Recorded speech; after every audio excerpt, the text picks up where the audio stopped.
ಮಾನ್ವಿ ಪಟ್ಟಣದ ಪ್ರವಾಸಿ ಮಂದಿರದಲ್ಲಿ ಕರ್ನಾಟಕ ರಾಷ್ಟ್ರ ಸಮಿತಿ ಪಕ್ಷದ ತಾಲೂಕು ಅಧ್ಯಕ್ಷರಾಗಿ ರಮೇಶ್ ನಾಯ್ಕ್, ಪ್ರಧಾನ ಕಾರ್ಯದರ್ಶಿ ಪಂಪಾಪತಿ ಹಡಾಪತ್, ಕಾರ್ಯದರ್ಶಿ ವೀರೇಶ್ ಕುರುಡಿ ಸೇರಿದಂತೆ ಹೊಸ ಪದಾಧಿಕಾರಿಗಳನ್ನು ಆಯ್ಕೆ ಮಾಡಲಾಯಿತು. ಪಕ್ಷದ ಬೆಳವಣಿಗೆಗೆ ಹಾಗೂ ಬಲವರ್ಧನೆಗೆ ಶ್ರಮಿಸುತ್ತಿರುವ ಅವರ ನಾಯಕತ್ವವನ್ನು ಪಕ್ಷದ ಸದಸ್ಯರು ಶ್ಲಾಘಿಸಿದರು. ಇದರೊಂದಿಗೆ ಪಕ್ಷದ ಸಂಘಟನೆಗೆ ಹೊಸ ಚೈತನ್ಯ ತುಂಬಲು ಹಾಗೂ ಸವಾಲುಗಳನ್ನು ಎದುರಿಸಲು ನೂತನ ಪದಾಧಿಕಾರಿಗಳ ತಂಡವನ್ನು ರಚಿಸಲಾಗಿದೆ. ನೂತನವಾಗಿ ಆಯ್ಕೆಯಾದ ಪದಾಧಿಕಾರಿಗಳು ಪಕ್ಷದ ತತ್ವಗಳನ್ನು ಎತ್ತಿ ಹಿಡಿಯುವ ಹಾಗೂ ಭ್ರಷ್ಟಾಚಾರ ಮುಕ್ತ ಆಡಳಿತಕ್ಕಾಗಿ ಶ್ರಮಿಸುವ ಸಂಕಲ್ಪವನ್ನ ಮಾಡಿದರು. ಇವತ್ತು ನಾವು ಕೆಆರ್ಎಸ್ ಪಕ್ಷದಿಂದ ನಾವು ಮಾನ್ವಿ ತಾಲೂಕು ಸಮಿತಿಯನ್ನು ರಚನೆ ಮಾಡೋಕೆ ನಾವಿಲ್ಲಿ ಬಂದಿದ್ವಿ. ಇಲ್ಲಿ ಮಾನ್ವಿ ತಾಲೂಕಿನಲ್ಲಿ ಈಗ ನೂತನವಾಗಿ ರಮೇಶ್ ನಾಯಕ್ ಅವರು ಅಧ್ಯಕ್ಷರಾಗಿದ್ದಾರೆ, ಮತ್ತು ಪ್ರಧಾನ ಕಾರ್ಯದರ್ಶಿ ಪಂಪಾಪತಿ ಹಡಪದವರಾಗಿದ್ದಾರೆ, ಮತ್ತು ಕಾರ್ಯದರ್ಶಿ ವೀರೇಶ್ ಕುರುಡಿ ಅವರು ಆಗಿದ್ದಾರೆ, ಮತ್ತು ನಾಗರಾಜ್ ಅಂತೇಳಿ ಆಗಿದ್ದಾರೆ ಅವರು ಕಾರ್ಯದರ್ಶಿ, ಮತ್ತು ಇನ್ನೊಬ್ಬರು ಬಸವರಾಜ್ ಅಂತೇಳಿದ್ದಾರೆ, ಮತ್ತು ಇನ್ನೊಬ್ಬರು ರಮೇಶ್ ದೊಡ್ಡಮನೆ ಅಂತೇಳಿ ಇದ್ದಾರೆ. ಇವರು 6 ಜನ ಇಲ್ಲಿ ಈಗ ಮಾನ್ವಿ ತಾಲೂಕು ಸಮಿತಿನ ನಾವು ರಚನೆ ಮಾಡಿದ್ದೀವಿ. 6 ಜನಕ್ಕೆ ತಗೊಂಡು ಮುಂದಿನ ದಿನಮಾನಗಳಲ್ಲಿ ನಮ್ಮೆಲ್ಲ ಪದಾಧಿಕಾರಿಗಳು ಸೇರಿ ಇನ್ನು ನಮ್ಮ ಕೆಆರ್ಎಸ್ ಪಕ್ಷನ ಇನ್ನೂ ಇಲ್ಲಿ ಸದೃಢಗೊಳಿಸ್ತಾರೆ ಅಂತೇಳಿ ನಾವು ಅವರಿಗೆ ಆಶಿಸ್ತೀವಿ, ಅವರಿಗೆ ಅಭಿನಂದನೆ ಹೇಳ್ತೀವಿ. ಮುಂದಿನ ದಿನಮಾನಗಳಲ್ಲಿ ನಮ್ಮ ಕೆಆರ್ಎಸ್ ಪಕ್ಷ ಇನ್ನೂ ಜನ ಮೆಚ್ಚುವಂಥ ಕಾರ್ಯಕ್ರಮಗಳನ್ನು ನಾವು ಮಾಡ್ತೀವಿ.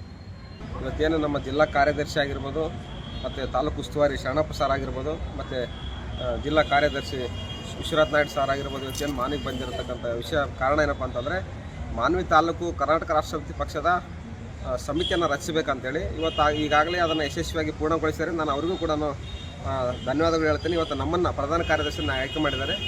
ಈ ಪಕ್ಷದ ಉದ್ದೇಶ ಮತ್ತು ರಾಜ್ಯ ಅಧ್ಯಕ್ಷರ ಆಶಯ ಏನಪ್ಪ ಅಂತಂದರೆ, ಸಾರ್ವಜನಿಕರಿಗೆ ಆಗತಕ್ಕಂಥ ಸಾಕಷ್ಟು ಸಮಸ್ಯೆಗಳನ್ನು ನೇರವಾಗಿ ಸಾರ್ವಜನಿಕರ ಮುಂದೆ ಬಗೆಹರಿಸಬೇಕು. ಸಾರ್ವಜನಿಕರಿಗೆ ಗೊತ್ತಾಗಬೇಕು ಈ ರಾಜ್ಯದಲ್ಲಿ ಆಡಳಿತ ನಡೆಸತಕ್ಕಂಥ JCB ಪಕ್ಷಗಳು ಯಾವ ರೀತಿ ಆಡಳಿತ ನಡೆಸ್ತಾ ಇದೆ, ಎಷ್ಟು ಭ್ರಷ್ಟಾಚಾರದಲ್ಲಿ ಮುಳುಗಿದ್ದಾರೆ ಅಂತೇಳಿ ಸಾರ್ವಜನಿಕರಿಗೆ ತೋರಿಸಬೇಕು, ಮತ್ತು ಅದನ್ನು ತತ್ಕ್ಷಣದಲ್ಲಿ ಪರಿಹಾರ ಕೊಂಡ್ಕೊಳ್ಬೇಕು ಅನ್ನೋದು ನಮ್ಮ ಪಕ್ಷದ ಮೂಲ ಉದ್ದೇಶ. ಆದರೆ ಇವತ್ತು ಭ್ರಷ್ಟಾಚಾರ ಮಾಡ್ತಕ್ಕಂಥ ಅಧಿಕಾರಿಗಳು, ರಾಜಕಾರಣಿಗಳು ಅವ್ರದ್ದೆಲ್ಲ ಚರ್ಮ ದಪ್ಪ ಆಗಿಬಿಟ್ಟದು. ನಾವು ಎಷ್ಟೇ ಹೋರಾಟಗಳು ಮಾಡಿದ್ರು ನಾವು ಅದಕ್ಕೆ ಮಣಿಯೋಕ್ಕಂಥ ಚಾನ್ಸೇ ಇಲ್ಲ ಅದನ್ನು. ಹಾಗಾಗಿ ಇನ್ನೂ ನಮ್ಮ ಪಕ್ಷದ ಸದಸ್ಯತ್ವವನ್ನು ಹೆಚ್ಚಿನ ಸಂಖ್ಯೆಯಲ್ಲಿ ಮಾಡ್ತೀವಿ ನಾವು ಅಂತೇಳಿ ಈ ಮೂಲಕ ಹೇಳಿ ಆದೇಶ ನಮ್ದು ಏನಿದೆ ನಮ್ಮ ಪಕ್ಷದ್ದು ಅದನ್ನು ಮುಂದಿನ ದಿನಗಳಲ್ಲಿ ಈ ಮಾನವ ಕ್ಷೇತ್ರದಲ್ಲಿ ಸಂಪೂರ್ಣವಾಗಿ ಯಶಸ್ವಿ ಮಾಡ್ತೀವಿ ನಮ್ಮ ತಂಡದಿಂದ ಅಂತೇಳಿ ಈ ಮೂಲಕ ಇಚ್ಛೆಪಡ್ತೀವಿ. ನನ್ನ ಹೆಸರು ರಮೇಶ್ ನಾಯ್ಕ್ ಅಂತ. KRS ಪಕ್ಷದ ನೂತನ ಅಧ್ಯಕ್ಷನಾಗಿ ನನ್ನ ಪಕ್ಷದ ನನಗೆ ಜವಾಬ್ದಾರಿಯನ್ನು ವಹಿಸಿದೆ. ಅದನ್ನು ಸರಿಯಾಗಿ ನಿಭಾಯಿಸ್ಕೊಂಡು ಹೋಗ್ತೀವಿ. ಯಾವುದೇ ರೀತಿ ಜನ ಸಮಸ್ಯೆ ಆಗದಂತೆ ನಾವು ಜನರಿಗಾಗಿ ಭ್ರಷ್ಟಾಚಾರ ವಿರುದ್ಧ ಹೋರಾಟ ಮಾಡ್ತೀವಿ ಅಂತೇಳಿ ಈ ಮೂಲಕ. ವರದಿ ಶಫೀಕ್ ಹುಸೇನ್, ಮಾನ್ವಿ.